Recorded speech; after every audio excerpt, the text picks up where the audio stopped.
So good evening, everybody. It's such a pleasure to have you here. It's just so odd to do things in real life, I have to say. So I'm really grateful for those of you who came out, particularly for people who aren't in Providence. It's been a really miserable day today, so I'm really grateful that you're here. So we're really excited about tonight's events, but we're actually really excited because this is our inaugural event as the Information Futures Lab. We launched in June, and so we're very lucky to actually have our interim dean, Dean Aubert, who's going to, he said he would come do some remarks, so we feel very grateful for that. So yeah, we'd love to welcome you up to maybe say a few things about what we have planned at the School of Public Health. Thank you, Claire. Claire is one of my, I'm a huge fan, so I'm always starstruck when I'm in Claire's presence. But good evening, everyone. Thank you for joining us as we launch the Information Futures Lab. With your support, this new initiative will tackle what I believe is one of the most important public health challenges of the 21st century, responding to the emerging information crisis that has shaped our lives so dramatically over the past few years. A few weeks ago, we had a great conversation at the State of the School event, in which I spoke with several colleagues about how the work of communications has become vital to the mission of public health. This is a generational shift in our work and in our training. For those of us, especially people like myself, who came of age and were trained before social media, public health communication was largely a one-way street. We shared information that we thought the public needed and expected that the public, at least some of them, would absorb this information and behave accordingly. At that time, only viruses went viral. Suffice to say, this is no longer the case. Due to social media, we each inhabit our own media ecosystem, curated in collaboration with algorithms whose goal is not to generate new information or accurate information, and its goal is not to keep us healthy. Consider this: 20 years ago, when this world stood on the brink of a pandemic, thanks to an outbreak of SARS-CoV-1, no one had an iPhone or Android. Facebook was months away from launching. Information on that outbreak flowed from virologists and public health scientists to the public through mainstream news organizations, staffed by fact-checkers and seasoned reporters. 2 decades later, the COVID pandemic has been shaped at least as much by our emerging information crisis as it has by the viral structure of SARS-CoV-2. Information flows in every direction simultaneously, and we in public health have been left behind far too often. The consequences have fallen most of all on vulnerable communities struggling with structural racism, poverty, and marginalization. We have got to do better. The Information Futures Lab will work to build resilience to the information crisis in order to safeguard health. I look forward to having you join us on this journey. Now, I just want to introduce one quick story about an information session that I attended where Claire and her colleagues were introducing the Information Futures Lab Fellows Program. 70 or 80 people joined the call from all over the world. A lot of excitement. I was super excited about that. Sent the information to a colleague who was a fairly senior person at a very progressive, very cutting-edge health department, and with the thought that they would disseminate it to their colleagues in the department. Very quickly, I heard from this colleague that they have a great idea for a project and they will be applying in January for the January cohort. So there's something very important that we're doing here, and we have a great team of colleagues to work with, and so I hand this back to Claire, who is really kind of the heart and soul of the Information Futures Lab. Thank you.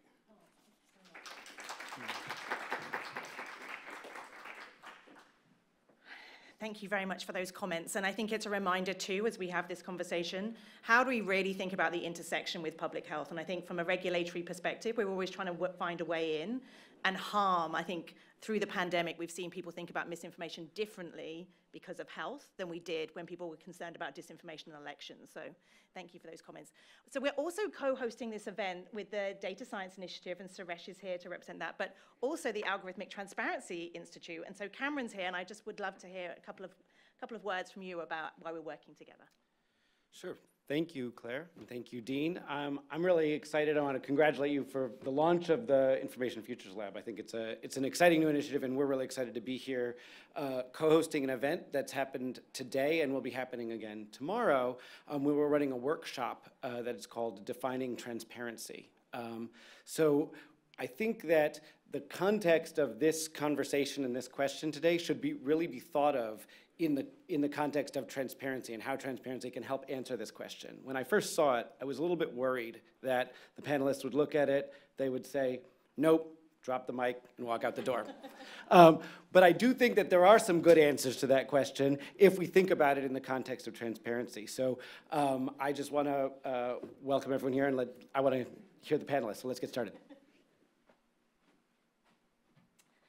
Thank you, Cameron. And Suresh, maybe when we come to you, you can explain a little bit about DSI and how the intersection works there, because we're really excited about working with you about these sorts of things. Okay, so we're not going to do that thing where basically I read out the bios of everybody. Not only can you find them online, but we actually want to use the time to be much more interesting. But very quickly, Mark Scott, who's the Chief Technology Correspondent of Politico and has just joined us actually this semester as a fellow.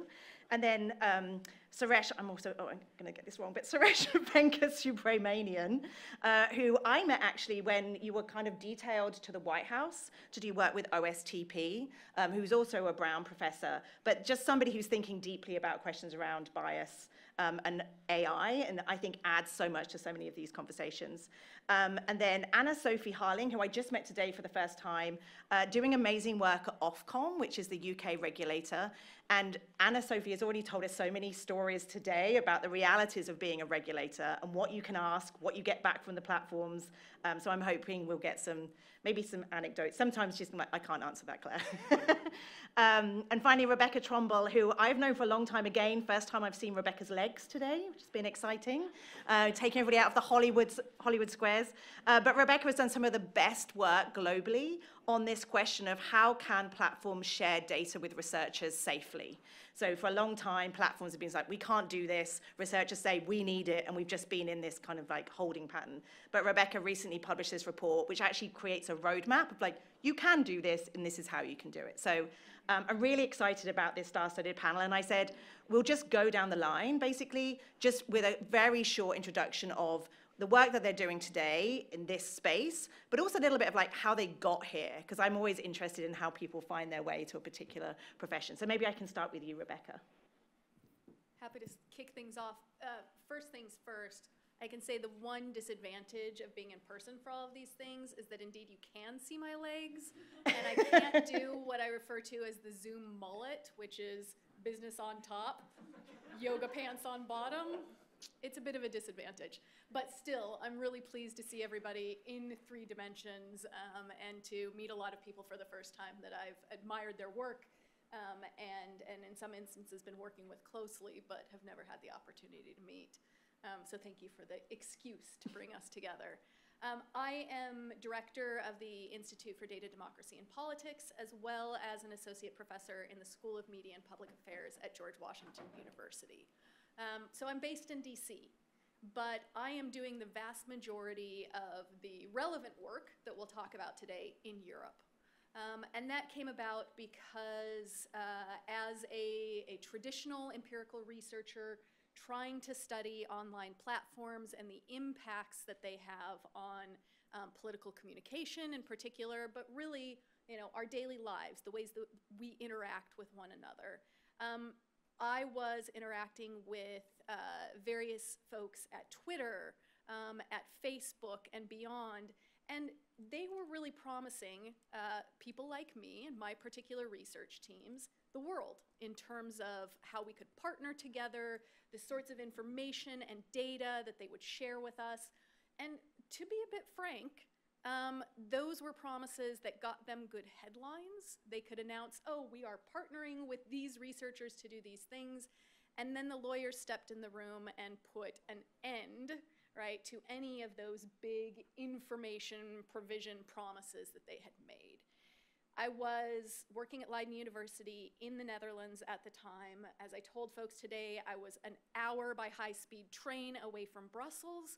And so I just started making a nuisance of myself in policymakers' offices. And eventually, it took a while, but we made some headway. And so together with a number of really excellent people across Europe, we've been working really, really hard to help ensure that independent researchers like myself, whether from academia or civil society, even to some extent journalists, can have much better access to the sort of core information that we need in order to, one, understand what the impacts of these platforms are on individuals, social groups, societies as a whole, and two, ultimately hold them accountable for any potential harms that they are creating. So that's what I'm here to talk to you more about today. And Anna-Sophie. Yeah, hi everyone. Really great to be here. I feel okay, even though I flew in last night from the UK. But if I mess up my words or don't make sense, it's jet lag. So I work at Ofcom. As Claire said, I am on the online safety policy team, and I run Ofcom's transparency reporting sort of strategy team. And what we're essentially trying to do is figure out what is the information that Ofcom needs in order to regulate some of the largest tech platforms in the world, and also medium and smaller size tech platforms. But also, what information do we think we need to publish in order both to empower the public and various audiences like researchers, civil society groups, legislators, and also the average social media users or parents who might want to know how safe is this app really and what actually happens when you open Snapchat. I've been really lucky to work on a smaller regulatory regime, which has allowed us to send information requests to certain platforms, which we're going to be publishing next month in a big report. And that's been a really interesting exercise. I think for one of the first times ever, a regulator actually sending information requests to social media platforms with enforcement action behind it, essentially saying, if you do not publish or if you do not send us this data, we can actually fine you. So that really shifts the tables and is, I think, quite necessary in order to be able to get to the information we really need. My background is a bit topsy-turvy. I'm American, as you can probably hear. I went to university in the US, and then I essentially moved to Europe and bounced around between a couple of different things. I didn't study policy or regulation or anything, and I ended up being in the right place at the right time and joining a startup that was helping to combat disinformation. And so I became really caught up in, why is it that a lot of, disinformation actually gets amplified above what we would consider to be credible news sources. And I spent 3.5 years doing that in Europe, and ended up applying to, the online safety regulator, which in some ways feels like a startup within a regulator, because we're kind of making it up as we go along and figuring out how to do something for the first time, and growing at a rapid pace. So we're also recruiting heavily, I should say. So, yeah. Also, whoever's live tweeting, don't live tweet. We're making it up as we go along, says Ofcom regulator. Just saying. Thank you. Suresh. Thanks, Claire. I'm Suresh Venkateswaranian. I'm the Deputy Director for the Data Science Initiative, as well as a professor here at Brown in computer science and data science. I'm a computer scientist by training. So, Claire, you want me to talk a little bit about DSI? Yeah. Well? Okay, so let me say a little bit about my history and how I got here, and then I'll say a little bit at the end about DSI. So, I'm a card-carrying computer scientist, like I tell people, and I'm in this space sort of through a combination of weird circumstances, partly by accident, partly by falling into it. But for the last 10 years or so, I've been looking at initially issues of bias and discrimination in algorithms and what it means to try and make a machine learning algorithm not discriminate. But over the years, this has become a bigger and bigger and bigger set of questions that is not just about bias in machine learning, but is really broadly about the societal impact of automated systems. And that includes, systems that, recommend information to us in various forms, but it also includes systems that make decisions about us in virtually every aspect of our lives. And so, the reason I think I'm on this panel is because for the last year or so, I've been at the White House at the Office of Science and Technology Policy. I just finished my term there, helping advise on tech policy and AI policy, but also as part of my portfolio, thinking through what a federal R&D strategy around misinformation and around information integrity would look like. Like that, not so much what the federal government should do about misinformation, but what kind of information does the federal government need to have to be able to inform the policy that it will make. So it's really a research and development strategy. So it involves, what kind of research could be encouraged to be funded, what kind of resource can be put into it. So that's kind of the stuff that I was doing there. And as far as DSI goes, DSI's initiative, hopefully soon to be an institute at Brown that sort of looks at all the ways in which data can be used to support people and support research that sort of helps human flourishing in a data-driven world. And so it's a broad mandate. It includes, activities around the natural sciences. It includes more that I'm interested in around data and the social sciences, around the social sciences and algorithms, around use of algorithms in public health and in medicine. So there's a broad mandate for the use of data and the critical thinking around the use of data. Sometimes when data is not the answer, when you have a much broader holistic perspective on where data is helping and when it's not. So I'll stop there, and thank you for having me. I love that you're card-carrying computer scientist, and you arrived with a shirt that's making jokes about Star Wars and coffee, and you said... I'm a walking stereotype. Mark? Good afternoon, good evening. I'm not sure what time it is, frankly. I also just arrived from Europe, so I'm a bit jet-lagged too. I'm Politico's chief tech correspondent, but although we have a big office in DC, I'm based in Europe. Mostly because, to Rebecca's point, all digital policy, unfortunately, is coming out of Europe, not the US, and it's been that way for a long time. So both at Politico and then previously at the New York Times, I've covered every single European and US election since Brexit in 2016. That went well for everyone. And so that involves 2 French presidential elections, 2 German presidential federal elections, an Irish abortion referendum, all the midterms in the 2020 election, and everything in between, plus the small thing of COVID, and then the Ukraine war and the effect of misinformation, disinformation, and propaganda in all of that. On top of that, because I'm based in Europe, I've been quite close to the content moderation regulation coming out of both London, which is called the Online Safety Bill, which is supposed to empower Ash to do her job, as well as the Digital Services Act coming from Brussels, which is sort of a pan-European effort to regulate content and platforms. It's a lot going on. And so my frustration and why I'm quite excited to be a visiting fellow at the Information Futures Lab is that all this work I've been doing since 2016 is based on data and access to data, and I don't have it at all. And so what I'm very excited about, and we've had some discussions today about it, is how we get past that. So both I can, as a journalist, can do my work, researchers can do their work, and Ash and her regulatory colleagues can also get down to business. So I'm excited for what's going to happen next. So what's going to happen next is I'm going to ask you a question, which is, you just threw out a lot of information, and so things like DSA and online safety. So if I am an American in the audience and I'm like, oh, I hadn't heard about these things, what are the core elements of those pieces of legislation that people here should really understand? And like Ash just talked about, oh, we can fine people, but maybe can you give us a primer on the DSA? The cliff notes of the DSA. Okay, so the Digital Services Act, and to a lesser extent, sorry Ash, the UK's Online Safety Bill, is an effort to realize that the current online system is just unregulated. It just doesn't work. And therefore, we need to have a better sense of promoting trust and safety online. And in typical European fashion, it's a top-down status response. There's no judgment, that's just how it is.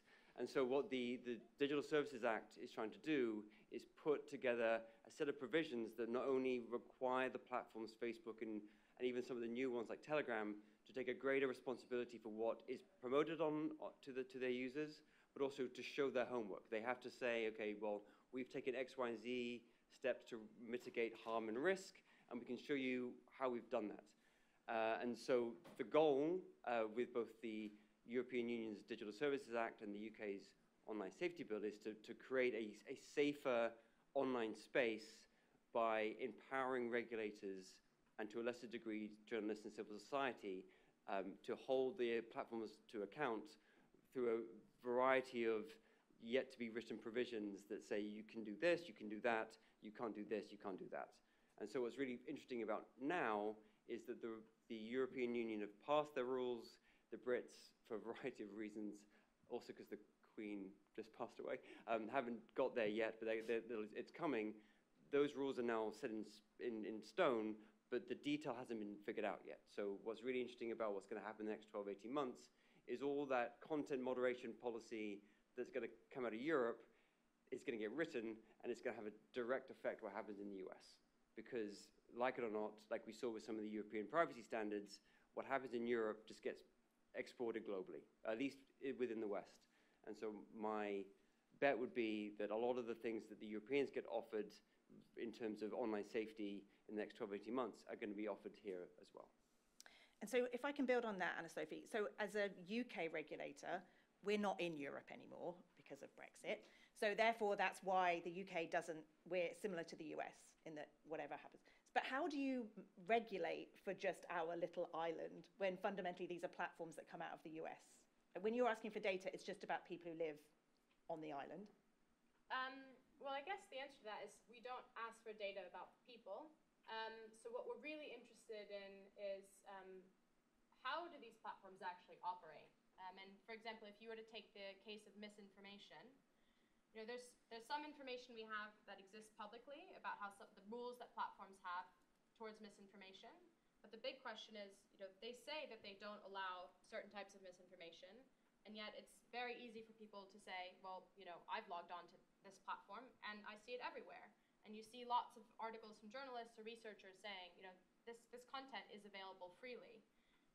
And then you get the classic, you know, the platform apologizes and then takes it down. And the reason why I think we have regulation is because we want platforms to start to proactively do more rather than just respond to public pressure. So I think, you know, from a regulatory standpoint, you have to think about, you know, what are the incentives you put in place to fundamentally change the way in which platforms think about online safety. So ideally, we would create a regulatory environment in which products, which are being built largely in the US, in Silicon Valley or Menlo Park, in which those products are being built with online safety considerations in mind. What we've seen so far is that platforms build products, release them, and then weeks or months or years later, a problem arises. And ideally, we'd want the product developers and engineers to have a trust and safety specialist next to them saying, have you considered how this might actually lead greater harm in, you know, either illegal content or misinformation or hate speech, or might drive, you know, some people down a rabbit hole. And so I think actually, because those are often product decisions and often sort of governance questions about how the platform thinks about online safety, those are the changes, as Mark said, that aren't just going to be affecting the UK, because actually none of the product teams sit in the UK. They all sit in the US. And if changes happen as a result of UK legislation or European legislation that influence the product and the company, then the US consumers are going to see an impact there, because it's a lot more difficult and expensive for platforms to make a safer UK internet, which also doesn't exist, because UK consumers see American content, Ukrainian content, and content from Japan, right?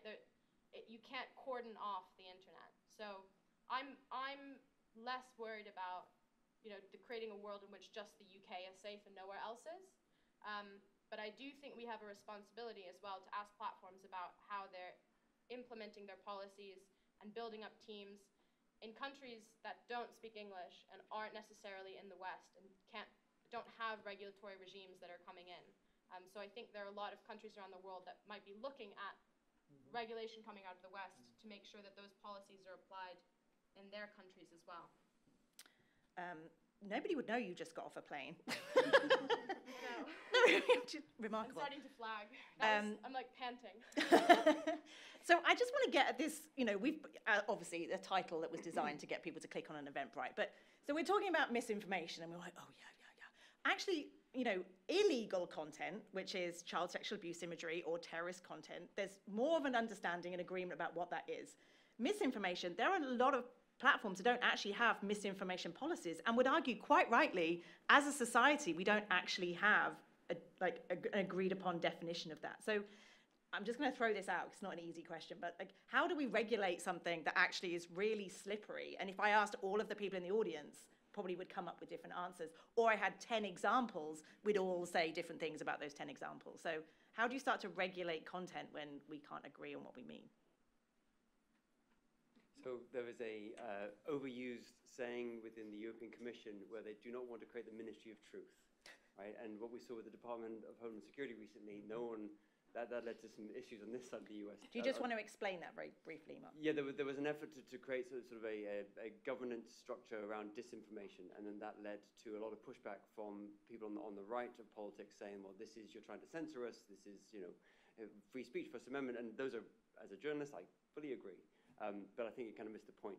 I think my view on misinformation is that there is a degree, everyone, including myself, can be wrong and be an idiot. Right? I'm mostly an idiot all the time, and that's fine, but then if that then gets amplified by a certain number of levers, product choices within a platform, and that stupidity, be it, I think 5G causes COVID, or whatever it is, I mean, obviously I don't agree with that, but everyone has a right to be wrong, but if then the algorithms and the product choices within those companies amplify that to a point where it becomes a public health issue, I think that disassociates the content from the platform and how that is spread. And I think the best part of the content rules coming out of Europe right now are content agnostic, and they look at the system approach. And I think Ash put it really, I'm going to borrow that going forward, looking at that safety by design baked in is where we should be focusing the regulation rather than trying to say, well, this is a misinformation because I believe in X, because we're never going to agree. But taking an agnostic approach and looking at the system is why I think where we should be focusing. Suresh. I just wanted to respond to that as well, because I agree with pretty much most of what you said there about how the approach should work and how we should think about content agnostic things.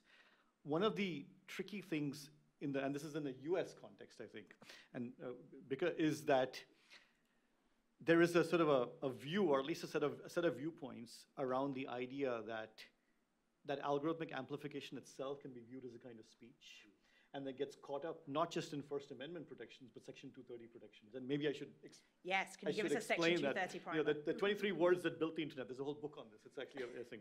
But the idea of Section 230, which is a clause in a bill, I think from the middle 90s, I don't even remember the name of the bill, the Communications CDA, I think it was called, the Act, was the idea that, and at this time in 1995, okay, this is pre-Facebook, pre-social media, pre-anything, frankly, just not pre-horrible HTML1, but that's a different story. That platform should not be held, the idea was that platform should not be held liable for content that people place, because at that time, platforms was, I don't know, GeoCities, and you put up a web page, and you put a web page with some screed about something. GeoCities should not be held liable for your screed. You should be held liable if your screed or you sort of intentionally harm someone or something that goes beyond the bounds of what free speech would limit. And so the idea of Section 230 was to provide this kind of indemnification of platforms against this.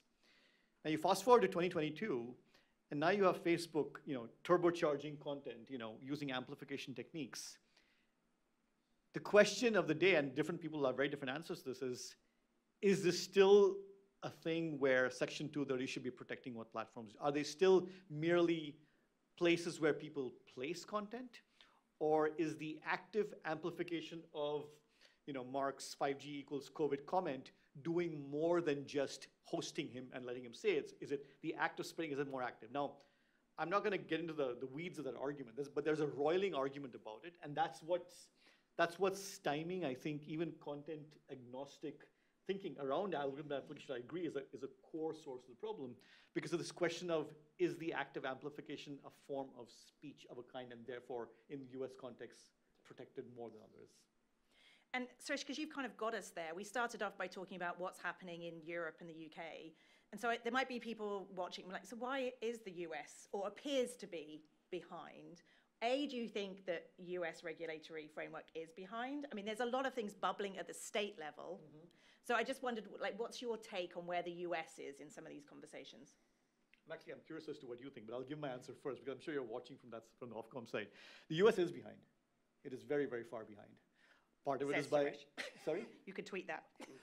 Part of it is by design, and part of it is, I think the political and structural landscape within how the US thinks about speech and media and the role of innovation are just some fundamental blockers that make it harder to think about these issues. In Europe, I think, at least from my external perspective, there's more of a willingness to sort of do these things top down, to say this is a problem and we need to have a top down way of doing it. There is really, it is very hard to start these kinds of conversations in the US at all. I mean, the FTC is undermanned, they're outmanned, the FCC as well. They've been in sort of stasis for the longest time because they didn't have the right number of commissioners to do anything. And of course, as the administrations change, the politics of the FCC also changes. They don't, I think they've tried in recent months, years, to sort of take a more aggressive stance on some particular forms of platform behavior. But because of that, because of the First Amendment, because of Section 230, and because of a general, much more innovation, business-friendly environment, not to mention $100 million in lobbying fees, it's a lot harder to get things going here, even though there is recognition that there are problems. There is state-level things, like California essentially took the UK AADC and has signed into law. And there are much more controversial bills now coming out of Texas and Florida, which are attempting to do something about social media in ways that are tricky and messy in their own way. Yeah. So that's where, in the laboratories of democracy, the states think that's the laboratory we're getting right now. So, but I think the window, there was a privacy bill that was cooking in Congress recently, and that would have done something. I think, another last thing I'll say is that a lot of what works at the EU, and maybe I'm getting this wrong, but it seems to me that GDPR made a lot of things a lot easier to do because you had that as a layer to base everything off of.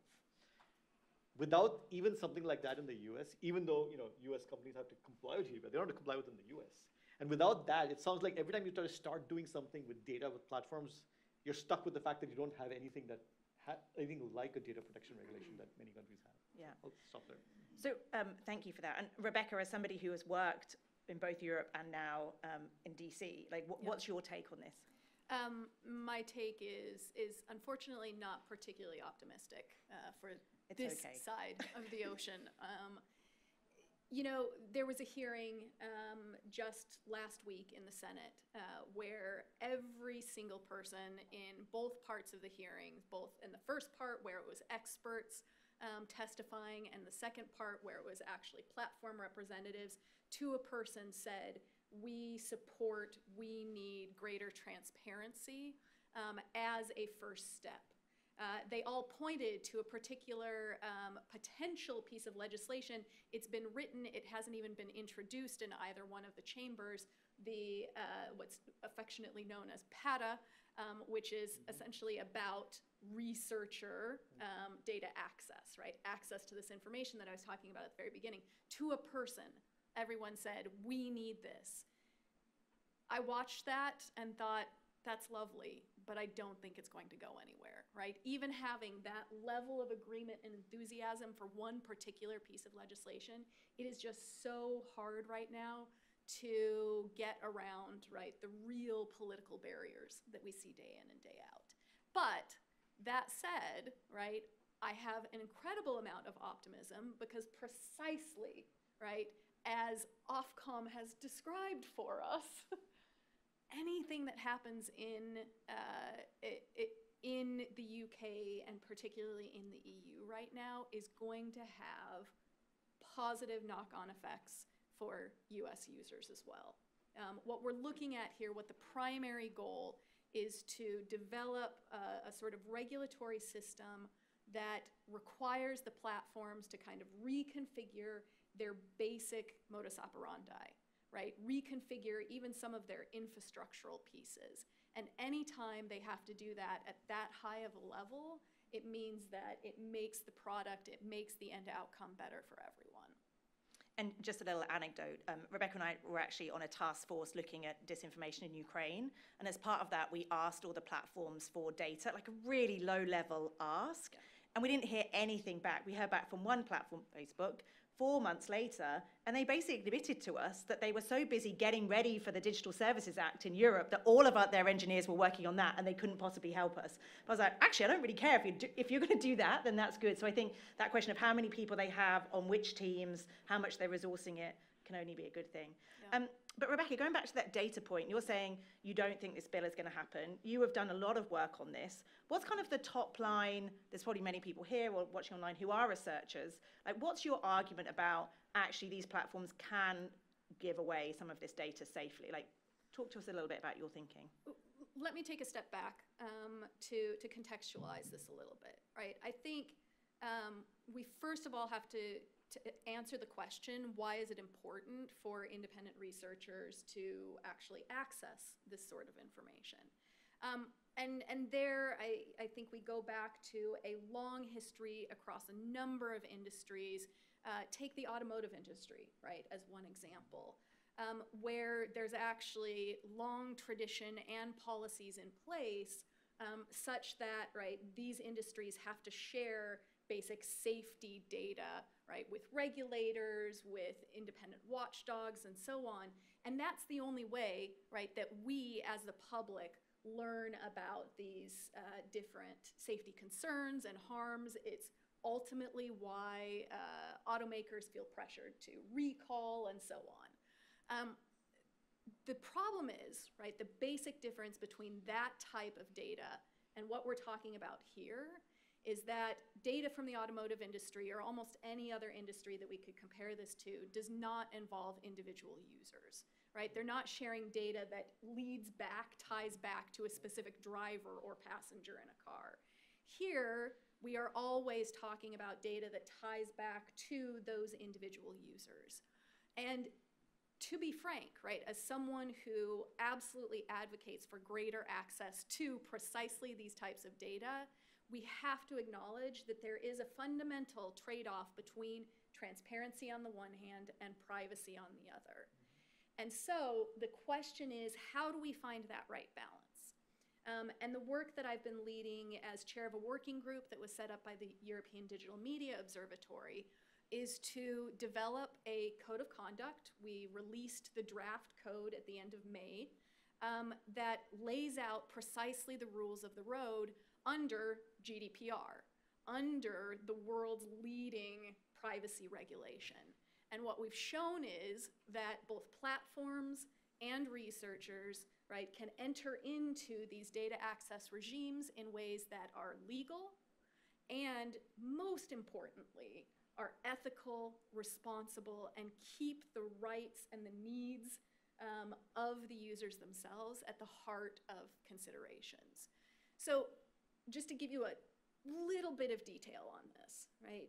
We spell out in this draft code, we spell out a risk assessment framework, right? That helps people understand, helps researchers and again platforms evaluate if I were investigating this particular question and looking at this particular type of data, right? Here's the framework that I would use to understand how risky that might be.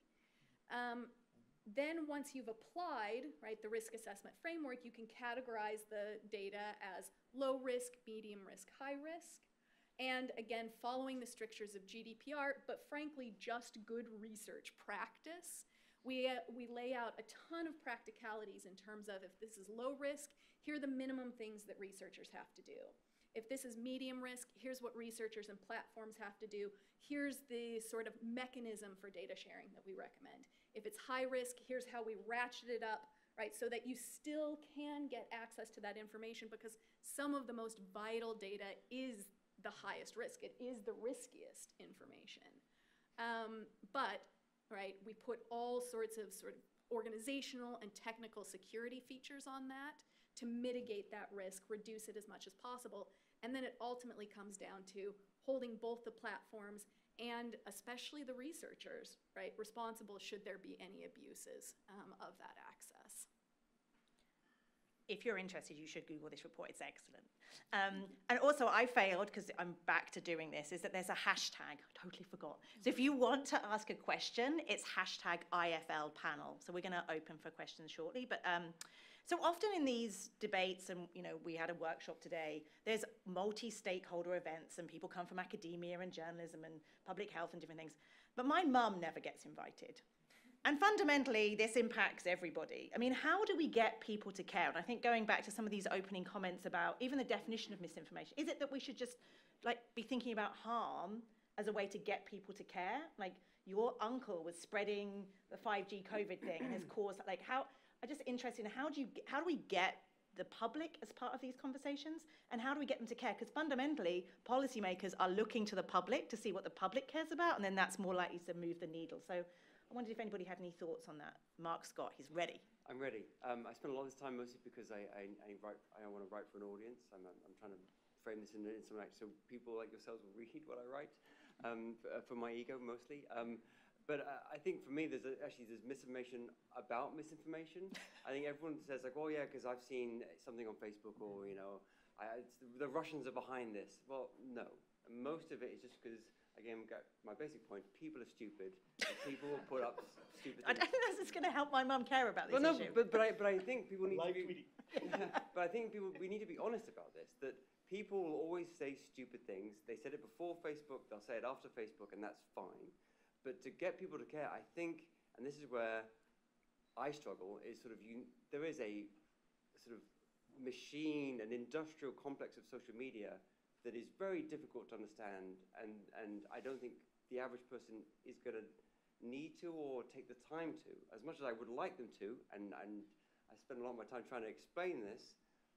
At some point you go, well, and this sounds maybe a bit too paternalistic, but do they need to understand all the algorithmic amplification and the data tracking? Is that really going to help them say, well, no, that post of my uncle is wrong?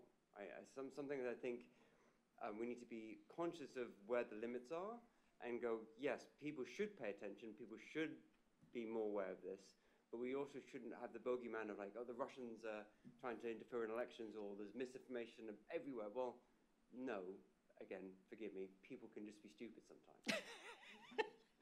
Rebecca. So I'm going to admit something that seems probably pretty counterintuitive, because I am a disinformation researcher. I run an institute that looks into, investigates disinformation, among other things. I think that actually the public needs to know less about mis and disinformation in some ways. When we first started talking about these issues, we were talking about fake news, right, first and foremost. And I was based in the Netherlands at the time. Journalists would call me, right, all the time and ask me, how worried should we be about fake news? It's probably Mark. And yeah. It was never Mark. Sorry. It was never Mark. My answer was always, every time you talk about it, I'm going to be more worried.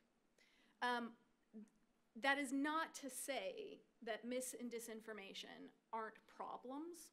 They absolutely are. That has become so abundantly clear in the midst of pandemic, with COVID-19 still, right, prevalent. But one of the real conundrums, the sort of catch-22 of all of this focus on mis and disinformation, is that we've created an environment where people have lost trust in fundamental information ecosystems. It's not just that they don't know where to look, it's that they don't trust anybody to say anything at any time. And so those who are doing the good work, including, you know, really valuable journalism, reporting, folks just don't trust them anymore. They don't trust our basic political institutions because everyone's lying all the time. And I'm not quite sure how we get ourselves out of that. And it's not that we entirely stop talking about mis and disinformation, but I think it's actually less of a concern that we focus on driving more public attention to these sorts of problems. I worry that more attention actually makes this a self-fulfilling prophecy. And I think just to add on that, at the lab, we're doing a literature review of a lot of interventions.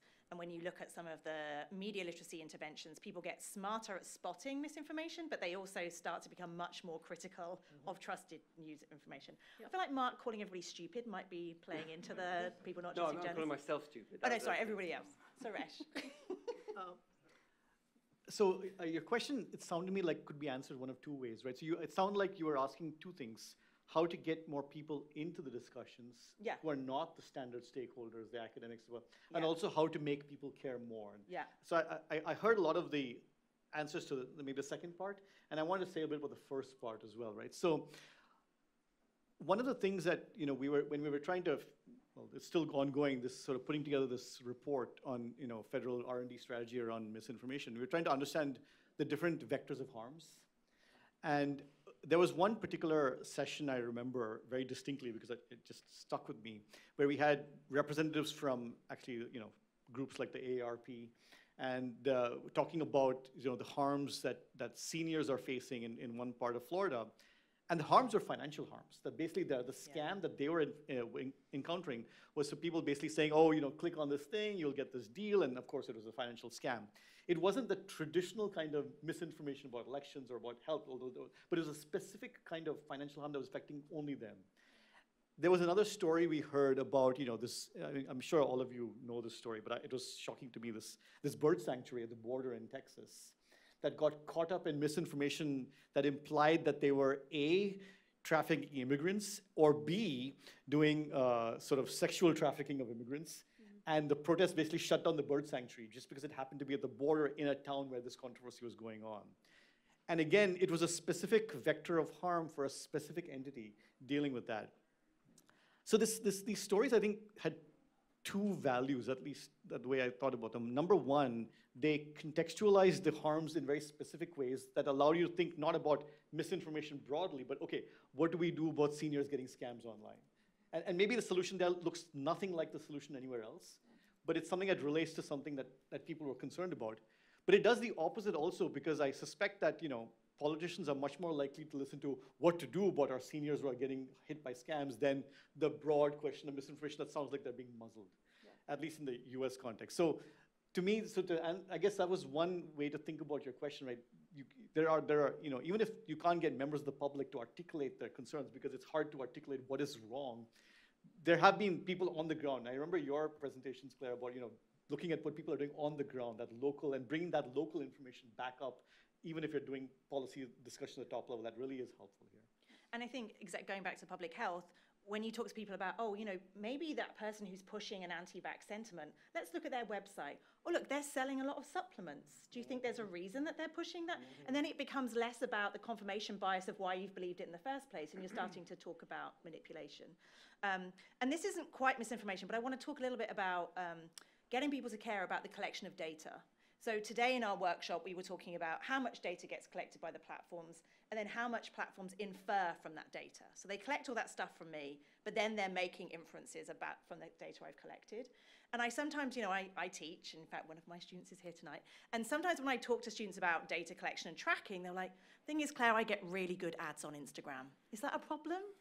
And I always wonder, what's the thing to get people to care? And I often say, well, okay, if you're 20, your whole life you've had data collected on you, and what if in 30 years' time you can't get health insurance because a company has inferred that you're likely to have diabetes, blah, blah, blah, blah. What do we think about that from a regulatory perspective, about thinking about the data that's being collected as a way of getting people to care? Are there examples that you think that we could be doing? I don't know if I can touch on this. Yeah. If you want me to start off. I come at this also in part, right, as a professor who's talking to my students about precisely these things. I think we've actually come a long way down that road, especially in younger generations, just in the last 2 or 3 years. And interestingly, I think TikTok has been a big help with that because, right, Gen Z's obsession with the algorithm on TikTok has actually helped really increase basic understanding of what's happening on platforms and how data is being collected and processed, and is generating a great deal of concern, right?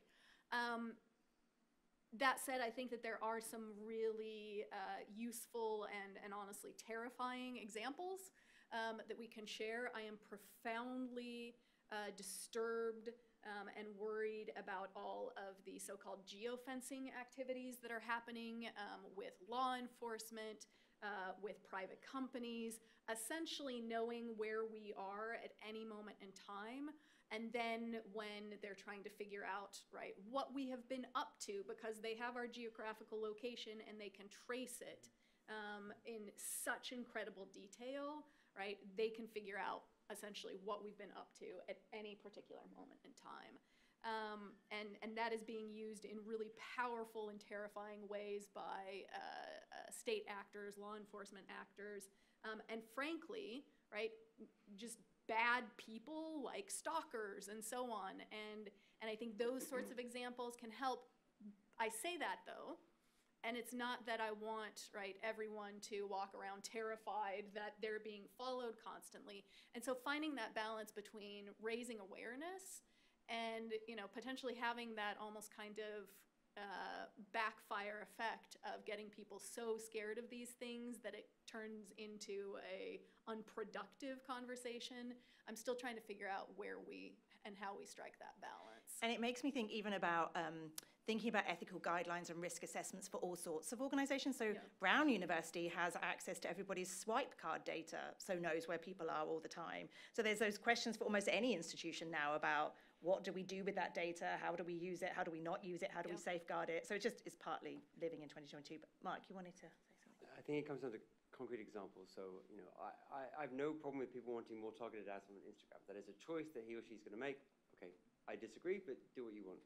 I'm a privacy geek at heart, and so I've turned off all my tracking on my phone, and I just don't want it. It's my personal choice, and people can disagree or not. I worked with some researchers this year, who they gave me a burner phone, and then I downloaded some of the apps, and then after about 3 months, they then took that information and sort of tried to guess what I was like online. The idea was to try and, like, if I was really going to be embedded, immersed into this world, how much data would the companies have on me? As a sort of proxy for, like, okay, in real life, what does this look like? It came out with some interesting stuff. The one thing I want to say is that I had turned off all the tracking from Google for years. I was very fortunate to live in Rome for a bit, and the researchers came back with this information on me for my time in Rome that but not only pinpointed my location, my address, based on a variety of metrics that Google still had access to, even if I turned it all off. But the thing that worried me the most was Google then had created a graph on me on where they thought I would go next, based on my geolocation data. And that freaked me out, not only because I thought I turned everything off, but Google was making, and I presume they're not the only company, making suppositions about my next movement so they could sell ads against me. And I think for me, that was a clear, concrete example of Instagram ads, great. But that level of sophistication in terms of knowing where you are using a bunch of metrics that you don't have access to, and then guessing where you go next, is a level of surveillance which I don't think anyone should be comfortable with. And I didn't pay you to say that, but we're actually using that same technology next week for an event here. So if you are in any way interested in looking at that for yourself, come see me at the end so we can sign you up for that, because we heard about this because Mark had done it, and I was like, yeah, we should bring that here. I can't, you should do it. You can download your data. It doesn't take very long. I'm not a technical person. I'm not a computer scientist, and it was enlightening. So if you can, I would recommend it. So amazingly, we're coming towards the end of our hour before we throw it up to questions. And I'm going to talk about unintended consequences, because often I get asked by people, surely we just need more regulation. And I say, actually, I don't have enough data to even tell you how bad the problem is. I can't tell you how much misinformation there is out there and what impact it's having on public health or like belief in election systems, et cetera, et cetera. And I say my biggest concern is that we regulate now with a knee-jerk reaction because everybody's talking about it, and historians look back at us and say, well, that was a stupid move. You did something that fundamentally broke the internet because you were so scared. And so, Ash, I'm going to turn to you for a second. Like, what's some of the unintended consequences you fear about regulation that hasn't been thought through? Yeah, it's a really good question. I guess I'll start with just my area, which is transparency reporting. So a lot of the big platforms currently publish transparency reports, and if anyone's nerdy enough to actually look at them, the kinds of data that they publish tend to be largely around metrics of how many pieces of content they remove of certain types of harmful content. They'll have metrics around how long it took them to remove a certain type of content, how many accounts they removed under the age of 18. And I think the expectation so far from a regulatory standpoint is that a regulator will come in and say, okay, these are the metrics we really care about, and now every platform has to publish those metrics. And I worry a lot about unintended consequences and perverse incentives that essentially any regulator setting any kind of benchmark is going to set. And I'll give you a couple of examples. If Ofcom comes out and says, we think a metric of success is that you remove increasingly more pieces of misinformation, that means that you're doing a good job. The unintended consequence is that a platform will say, okay, we'll just remove more stuff. Equally, if we say actually we want to see a decrease, and then that's great because it means that there's less misinformation on your platform, then platforms might be incentivized to remove less harmful content. If we publish a metric that, if we say a good metric is how long it took you to remove a certain piece of content on average, platforms might be incentivized, A, to remove pieces of content more quickly with less review, or if a piece of content that's gone viral for 6 days, suddenly emerges as disinformation, they might be incentivized to just leave it up because they don't want to skew their metrics. For essentially every piece of type of, metric that you can think of, there are myriad types of unintended consequences and perverse incentives that you can think of. So that's definitely one of the areas we've been thinking about a lot, which is how do you create meaningful metrics that actually tell you something about how well the platforms are genuinely protecting their users from different types of harms. And I actually think those questions are a lot more difficult to come to than you can imagine. And then there are all sorts of other unintended consequences, which is just generally platforms have finite resources. If we tell them to go focus on research access, that might take them away from other things they might do on trust and safety. If a regulator like the DSA comes out and requires all sorts of expensive things, they might end up spending a lot of time fulfilling the regulatory requirements, but less time on going after coordinated inauthentic behavior, whatever it is. So I think we have to think from a regulatory standpoint, how do we make sure we don't just execute on the online safety bill and the DSA and make platforms do the things they're meant to do? And how do we make sure we focus on like the 3 things that would make a really big difference? Because both the DSA and the online safety bill are such huge pieces of legislation. We're talking about like thousands of platforms and 100 harms and millions of users, and the question is like, where do you begin? And so we almost have to take a really big step back and say, we have to kind of look at this from like a governance perspective, product perspective, like where can we come in and make a difference? Because if we start trying to go after like specific pieces of content or specific policies, we're gonna also be out-regulated because they're developing their products way faster than we can keep up with them. So I think those are some of the things that we've been thinking about, which is how do we stay ahead of the curve and how do we make sure we don't essentially create a regulatory space that ends up worsening the problem rather than getting to the core of what is causing the harm. Yeah. Does anybody else have any comments? I mean, I was just going to say, we don't necessarily have the expertise on the panel, but we focus a lot on the UK and Europe. But I think the other thing we have to recognize is there are many other countries around the world that are looking at these kind of regulations and seeing them as an excuse to clamp down on speech. And so the challenge here is we might be like, oh, it's okay that the UK is doing this, or, Germany famously had their fake news law in January 2017. They moved very quickly, but it ended up kind of being a blueprint for other countries that, well, Germany did it, so we can do it too. Insert regime that we didn't really want to do that. What China's trying to do right now, which is a very different take altogether. Do you want to say a little bit more about that? Sorry. I know very little about it, but basically the Chinese approach to recommendation systems is, first of all, much more intrusive. They're asking for much more detail from companies on what, and it's still TBD as to how much information has been given and what's going to be done with it. And a lot of this is wrapped up into the politics, internal politics in China. But also there's this thing that keeps coming up, right? It's not enough for platforms to remove harmful content.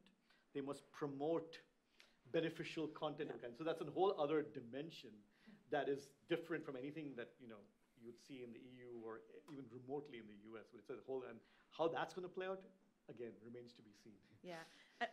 Rebecca and then Mark. Yeah, I do want to say, I want to push back on what you just said just a little bit, Claire. Feel free to. I think it's right that, yes, you put out these big regulatory regimes in good places, right, like Europe and the UK and maybe eventually the US, however good they really are.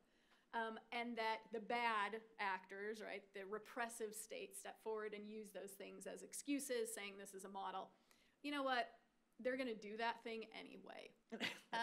They're going to, right, they're repressing speech whether or not they have the Digital Services Act to point to and say, well, Europe did it.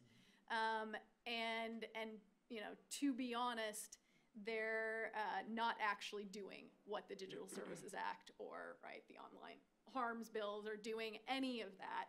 They're going way, way, way above and beyond, and it's a convenient talking point and little else. I just don't, in the end, worry that much about how any of the work that we're doing will or will not empower bad actors, because those bad actors will find ways to empower themselves. No, I completely agree with that. I mean, I think the question of the fragmentation of the internet is for another panel. Yes. But what it means around what, the Indian government right now is demanding of platforms, or, those kind of things, like it's a very different internet than it was 10 years ago. Mark? One thing I think we need to also take into consideration is competition.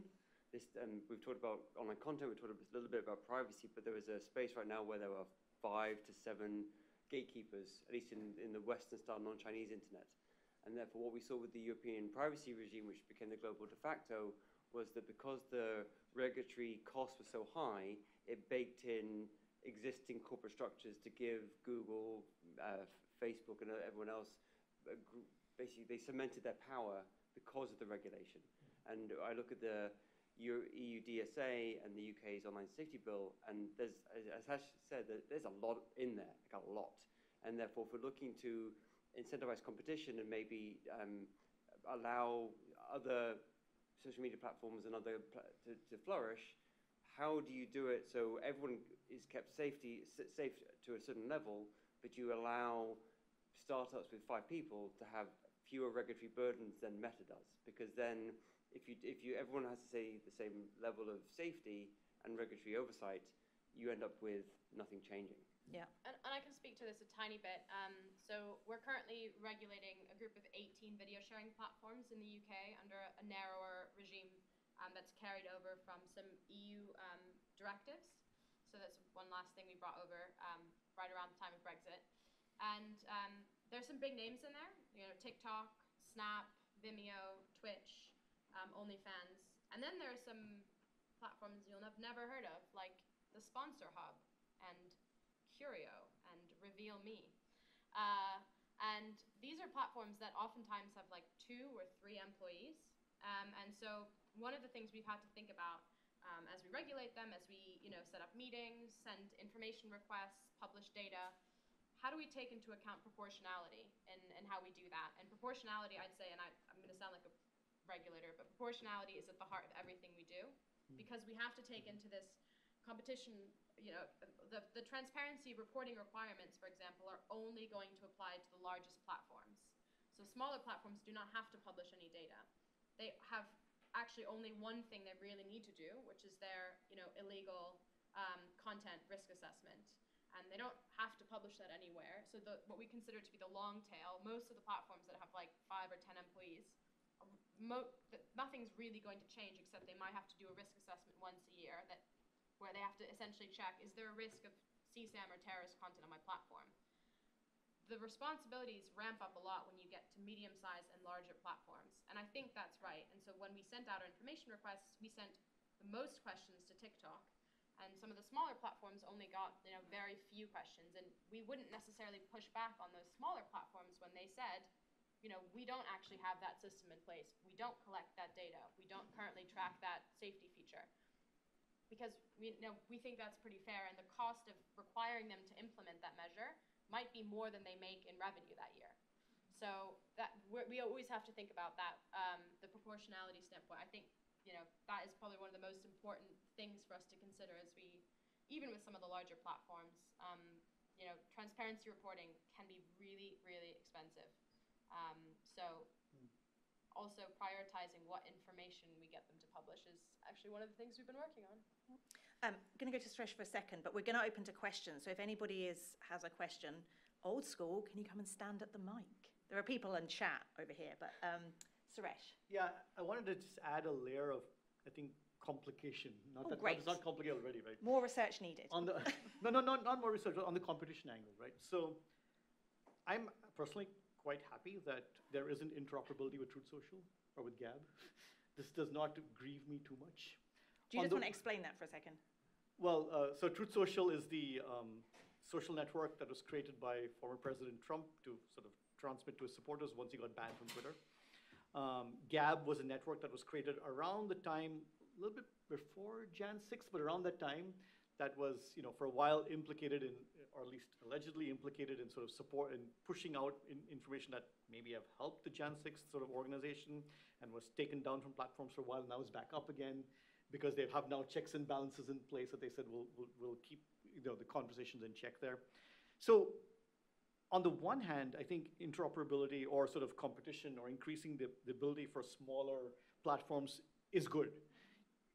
If you have everything on Facebook and on Twitter, and then they have maybe way too much power and control. On the other hand, now you know which of the big 5 or 6 platforms you have to go and talk to when you have to deal with the problem, let's say Ukraine misinformation. And now when you have 100 of them, and they're all doing their own thing, well, one argument is, well, they're not going to have a huge impact if they're very small. The problem is some very effective forms of misinformation are very targeted, focus on very small groups in very small areas, and have an impact. If you want to change something in a particular congressional district, you don't need to reach many people to do it. And so I'm not saying this is a reason not to do any of these things. It's just that it creates another layer of complexity and unintended consequences that have to be addressed somehow. Yeah, absolutely. And I think, we have a silly title, but there's this idea, often we surely just need more regulation. And it's only when you start having these conversations and you hear about the realities, it's very different. So we've got some questions in from the live stream. And the first one sort of makes me smile a little bit. I think if we remember the time that Zuckerberg was in front of Congress, it was like April, May 2018. And the questions were dreadful, like from every Congress president. And so somebody's saying, do you think that US policymakers have now got better at asking the necessary questions to provide the kind of oversight we're talking about? Happy to take that one first. Yes, absolutely. We were actually talking about this a bit earlier at the workshop. I think that this is down fundamentally to a number of really key civil society actors really contributing to training up and informing people who were going to go advise these very policymakers. We're just building up a level of expertise that has been really, really helpful to ensuring, the folks on the Hill themselves, right? The members of Congress, the senators, they don't get all of it, like by a long shot. But they're answering, they get a lot more, and they're asking much, much more intelligent questions, and they're not taking the kind of Zuckerberg, oh, well, we're going to build, we have AI for that, right, answer, and being like, oh, magic, okay, cool.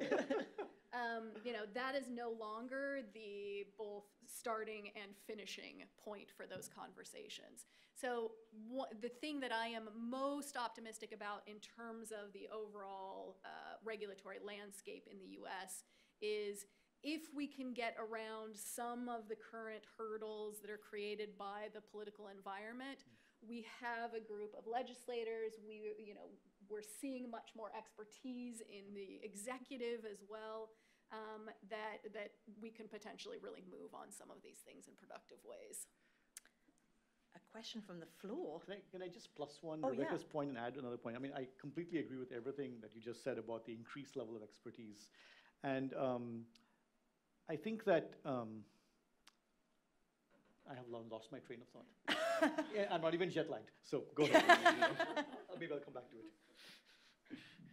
So thank you all. That was really fascinating. And as a humanist, I don't often get to hear these types of conversations. So I really appreciate your perspective. And I have never seen a panel so beautifully moderated. So thank you for that as well. I have two naive questions. So I was really excited by the conversation between Mark and Suresh about agnostic form versus specific content. Because it seemed, Suresh, you were saying, in fact, the form is the content because of the scale. And so it sounded to me like what you were having was a conversation about what is knowledge and how is it produced. So my first naive question out of two naive questions is, do you ever talk to epistemologists or philosophers as you think about these issues? Because it seems they might have some bearing. And then the second question I have is, this all sounds to me like the runaway Wild West of the supplement and vitamin industry in the US, which is completely unregulated, whereas medicines and drugs are not unregulated. So is it too naive to hope that at some point social media might be regulated more like the FDA regulates drugs than the current hands-off approach that seems to me analogous to the vitamins and supplements industry, which is not unrelated to misinformation and woo-woo and anti-everything? Thank you. It's very connected. Who wants to take the epistemological question? So I will, because the answer is yes. It's funny because I was at a workshop some years ago. I don't know why I got invited, but I was at a workshop with a bunch of philosophers.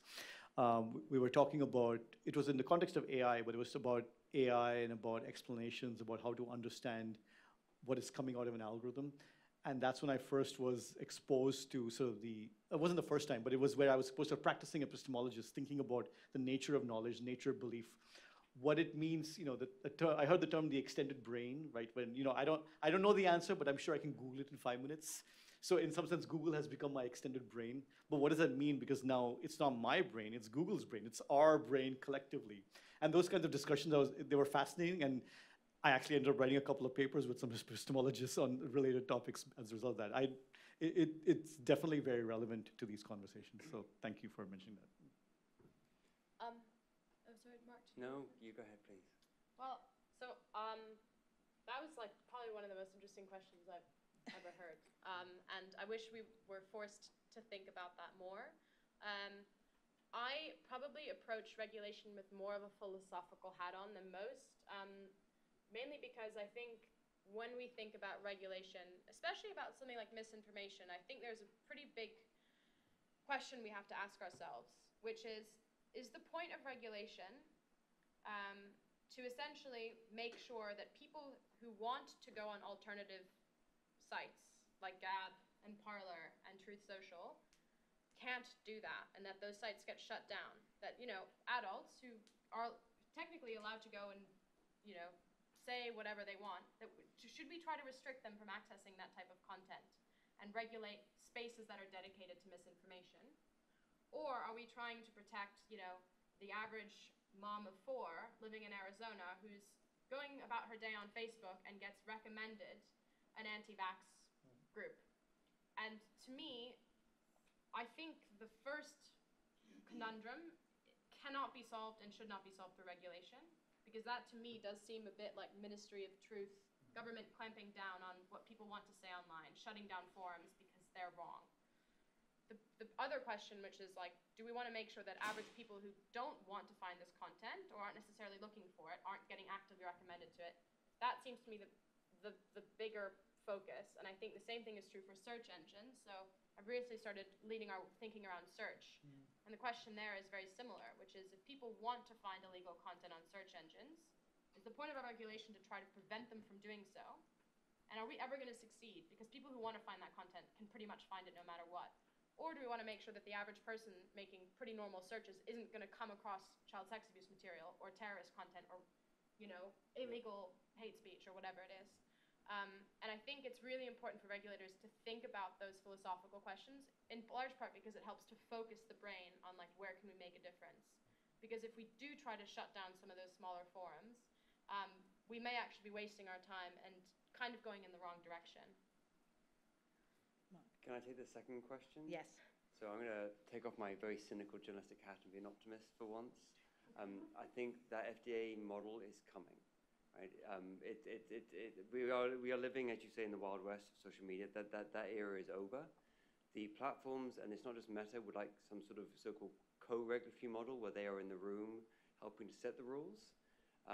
That's not going to happen. But it gets complicated, but let's just say that it's not going to happen. In the most optimistic world with both the European Digital Services Act and to a lesser extent the UK's Online Safety Bill, that regulatory model is here to stay. You are going to see product safety built into some of these product decisions for the good and for the bad. So I can't say that the outcome is going to be some FDA-style safe internet, because I don't think that's not going to exist. But do I think will it mitigate some of the significant harms that we've seen even in the last six years? Yes. And what's really interesting, and I think this is where the folk in DC, not you, Rebecca, but like on the Hill, are finally waking up to the fact, and also to a degree, it doesn't matter what happens in Congress anymore, because they're going to piggyback off Europe and just take the best of that and force the platforms to implement those regulatory measures voluntarily, mostly because those executives sit in the US and they're going to twist some arms. So I think from that perspective, a lot's going to change in the next 2 years. So we've got a question from Will Kay here, which I love and reminded me that this was a question that I wanted to ask, which is, regulation moves slowly. And we've used the word Facebook a few times in this conversation, and there's probably a few people in this room who are like, you say what now? Like, we're already past Facebook being the problem. And actually, Meta and its metaverse, we had this conversation earlier, Ash, like, how does regulation work when actually technology is moving at such speed? So we're actually regulating the problems from 4 years ago.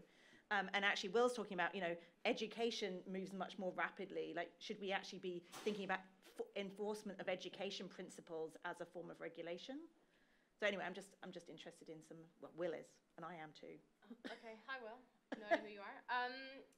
Yeah, I raised this earlier in one of our workshops because we were coming up with metrics that were really relevant to like the news feed. And if the regulators finally get their act together and in 2 years, platforms have to start publishing engagement metrics around content in the news feed, that news feed might not exist anymore. And I think a couple of things. One is, it's really important for people who work within regulators to actually be familiar with and using a lot of the apps we regulate, which seems like a really obvious point until you realize that probably the majority of people who were at Ofcom, I think I'm allowed to say this, when I joined, like, probably couldn't really tell you the difference between TikTok and Snapchat. And the difference between TikTok and Snapchat is like the difference between regulating like a bicycle and a Hummer. Like, they're like fundamentally different, and there is no, like, there's so few levels of comparability. You have no idea of like what features might lead to harm and where users are actually getting a lot of their information and where they might turn to. That I think in order for us to be sort of stay ahead, we actually have to be using a lot of the emerging apps as well. And Ofcom has a basement area where we have, I think, like a couple of Oculus devices, and everyone's encouraged to go try out the metaverse. So I think one of the important areas is for us to actually start to use the product so that we can, when we go into rooms with the people who work at these platforms, we can ask intelligent questions and don't just take for granted what they tell us is in place. But I think the broader point is the kind of what I said earlier, which is ideally, regulation would be proactive enough that the point at which a platform is developing a new feature or an entirely new product, we're there, or at least their trust and safety teams are there to go, hey, wait a minute, we should probably think about this. And a concrete example of this is when Meta did its big pivot from Facebook to the metaverse, and they basically bought Oculus and then tried to essentially sell loads of Oculus devices and get loads of people to sign up. As far as I can tell, and this might be like fact check, so maybe don't live tweet this, but like a big question is like, are they getting people to declare their age at the point of sign up? So does Meta know how old people are in the metaverse? And if they're not doing that, they probably should, because they should probably be aware of what is the experience for someone who's 13 versus someone who's 45. And maybe if there are like virtual strip clubs, the 13-year-olds should not be allowed to find those spaces or get let in. And the reason why it's important to think about that at the point at which you're developing the product is because it becomes a lot more expensive and time-consuming to retroactively fit that product design in when some journalist writes an expose on it like 6 months later. So I think the best way for us to stay ahead is actually to stop focusing on necessarily just the live products and the apps we all use, but actually go to the platforms and say, hey, what are you developing now? What are you working on? Have you thought about the implications of, hosting illegal content and children getting recommended to adults in their friend requests, right? So that's really, I think, where ultimately in my dream world, we would be focusing there, and actually we could be fairly hands-off, and the platforms would have the trust and safety systems in place so that they would actually be thinking about this before we even have to intervene. I'm going to go to Rebecca in a second, but I think going back to something you said at the beginning about we're hiring, I don't think I'm breaking any secrets that you are potentially not over 30. And the reason I love you so much is because you have a really lived experience of growing up in a digital environment, and you're now sitting around the table with policymakers talking from experience as opposed to, I read about it in a book. So I think there's a real argument here for trying to recruit from people who this is just the norm. Rebecca. So I could not agree more with everything that you've said, Ash, and also, right, with your point that we need more folks like Ash within regulators. I think the challenge is that none of these regulators are ever going to be big enough and well-resourced enough, and actually you pointed, right, to this earlier when you said that the platforms are going to be changing so quickly and constantly that just keeping up, right, is really difficult. Maintaining a level of core knowledge about the vast variety of platforms that are out there is going to be really challenging. And so I think that there are two things that regulators can be thinking about doing going forward that go hand in hand with one another. The first is developing really solid relationships with independent experts who are specializing in and have knowledge on these individual platforms. And can flag things, right? Flag areas of concern. And the second is setting up the kind of core mechanisms to ensure that there's a systematic way to provide, to get that sort of knowledge into the thinking, into the hands of the regulators. So one of the things that I have grand hopes around the Digital Services Act about, the proof is in the pudding, we'll see if it actually pans out the way that I hope. But because the Digital Services Act is not just asking platforms themselves to perform risk assessments and report back, but is also bringing in independent auditors and independent researchers to help assist in this. We need to do things like develop independent intermediary organizations, right, themselves, that help facilitate the conversations between those researchers that the DSA is empowering and the regulators. And so I think that it's a multi-layered, complex approach to making sure that regulators are keeping up as best possible, though it will never be a totally perfect world.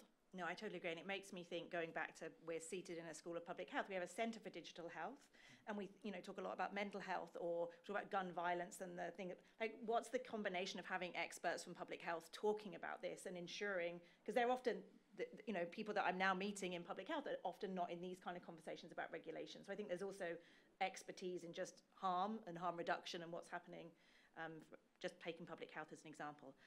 Friends, it's 6:50. Oh, hello, lovely. Would you like to ask a question? Yeah. Would you like to come to the microphone?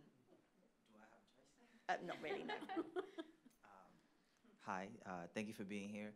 I have sort of a two-part question. The first one is, how do you address concerns of, in that same philosophical line of questioning, how do you address concerns of violations of free speech or infringement on rights? Because I always have conversations with my friends on the right, and they're like, well, regulation is bad because free speech, this, that, constitution stuff. And then the second part is a little bit in what you were talking about. So you mentioned how for like 10 years you had all your stuff turned off. Like, that's something that I can never imagine doing. So it's like, yes, I know that collecting my data, I know that they're following me around, but it's like, but I use Instagram 24/7. So it's like, what am I gonna do about that? So then how do you address the fact that my generation don't know anything else besides this world of internet, and we can't really go without it? So then how do you regulate without sort of taking away from our experiences of using the internet? Thank you for leaving the best till last. Who wants to answer the free speech question? I'll go, I mean, Go on. as the card-carrying journalist, I'll go, it's a tough one. I mean, no one wants free speech to die, right? I mean, but it's a question of, for me, regulation isn't there to stop people saying things, right? But I also feel fundamentally that can you go into, I mean, the example that comes up a lot of time is sort of going into a movie theater and shouting fire, right? There's some harm to that, right? That it could lead to outcomes that aren't optimal, right? And so it's a question of the balance for me on regulation, and to be honest, I do not have a concrete answer for you how to balance this out, is people should have free speech, but there are limits to a degree. The First Amendment is the First Amendment and no one's changing it, but there are limits because we live in a society and there is a contract where you can't just go around saying things that cause harm. You can, but there are consequences to that. I think for regulation, the balance then becomes, no, regulation isn't immediately censorship.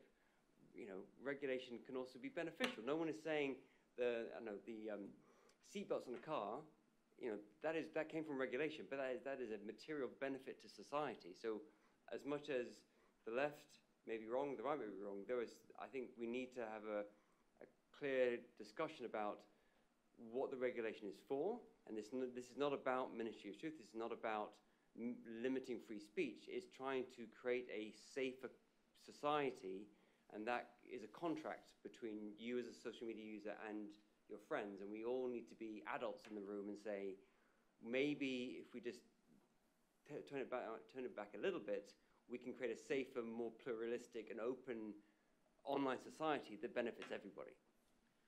Everybody wants to say something now. I'll go down the line, and this is your last comment. Suresh.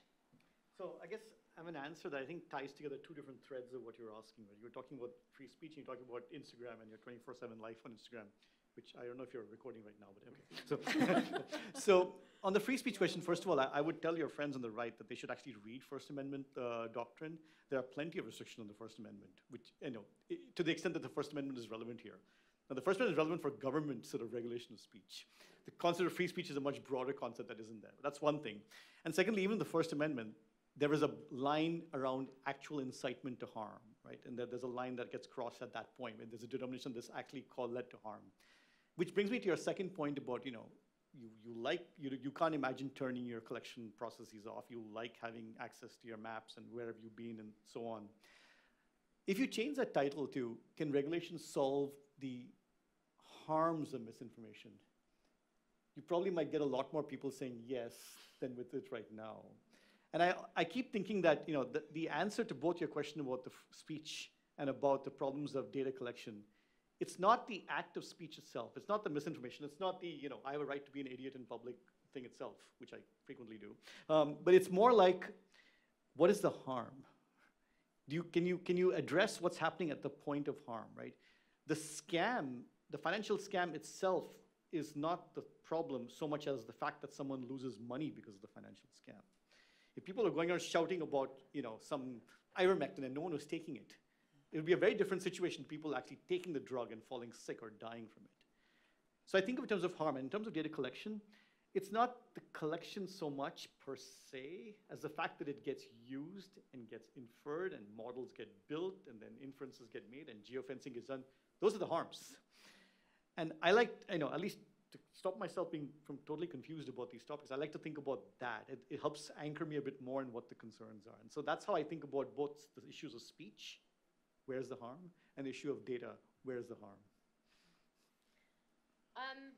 I think I've actually got quite a controversial take on the whole freedom of speech, freedom of expression side of things, which is, I think a lot of the discussion tends to be really misguided because, and I'm obviously super biased in saying this, I think regulation in many ways is actually going to help hold up freedom of speech and freedom of expression. Because the problem is, we're not operating in a world in which platforms aren't removing content, right? Like they are. And the problem is, they're removing content in a way that is non-transparent and is non-accountable. So what I always say to people who are really concerned about freedom of expression, which is how it's called sort of in the UK, you'll have for the first time a regulator that can actually get platforms to explain publicly how they're deciding on what information, misinformation to remove and where they draw the line and how much of it they're removing. And there are going to be rules that require the platforms to explain to users why their content was removed. There are no rules around that right now, but there's going to be a lot more transparency towards users around why platforms are taking the actions they're taking. And I mean, I think in many ways, the regulation around misinformation in the UK largely centers around greater transparency, which I think is good because, as Claire said, we shouldn't be setting rules for platforms before we know what's actually happening on them. So in many ways, the point of regulation to me is to really bridge that information divide between us not really knowing anything and the platforms knowing everything. And to your second question about Instagram, I actually had to stop using Instagram because I found it so addictive. And I actually grew up with someone who didn't really get to use, I had very strict German parents and I wasn't allowed to watch TV or use social media. And I find it really addictive. I actually can't have TikTok on my phone because I will spend 5 hours on it. But the way that I think about this is, if regulation works, most people won't be able to tell a difference because the experience that they like will continue to be the case. The changes that we might bring in are like a lot of the inadvertent stuff that affects vulnerable communities, children, greater parental controls. You might find greater controls over being able to report content or decide what type of content you might see or who you want to see in your feed. But in my ideal world, you wouldn't have a sanitized internet, and I don't think that's what anyone wants either. The things that, as a regulator, we care about are more like on a systems level, our platforms just being completely negligent in the way that they think about, the 13-year-olds who are going to be using their app. Are they letting 13-year-olds or even maybe 10-year-olds use their apps in a way that means that they're very likely to develop, or to encounter harm? You, as an adult, probably won't see a social media that is much different than the one you see now. Except you probably, ideally, you wouldn't be, recommended content that isn't harmful. But that's, I think, quite far away. And, I think it's really difficult to say that in the near future we'll be getting to algorithmic level changes through regulation. That's quite hard to imagine. Rebecca. I know we're pushing time, so I'll try to be brief, but I do want to try to touch on both of the questions that you asked. One of the things that I think, and maybe I'll back up for just 1 second and say that the core research that I'm doing right now is actually on online abuse and harassment. And taking that lens into the various free speech conversations that we're having, right? One of the things that I think is missing and I think about a lot is that indeed one of the most profound harms of just a sort of free-for-all, digital sphere is that actually, particularly people from marginalized communities, women, and so on, are actually having their voices squelched, silenced, right? And so if we do have a real commitment to free speech, we have to use that lens, we have to inject that element into part of the conversation. To your question about, what do we do when we just can't live without all of these tools that are endlessly collecting data on us, I think that there are two practical things that I would really like to see, especially in the US, pretty quickly. I would like to see regulation of data brokers, those folks who are sweeping up data from a variety of different places, apps, right, all over the place, using all of that tracking data from so many different sources, bringing it all together and selling it on to anybody and everybody. And that brings me to the second thing, which is they're selling it a lot to law enforcement. And I would really like to see, and I don't know how much hope there is of this, but I would really like to see some serious consideration given to regulation that limits law enforcement in particular, but state uses of that sort of information. I don't think that's, to my mind, that's not the ideal stopping point, but it is the most vital starting point right now. Oof, what a way to end. Thank you so much to the panel. That was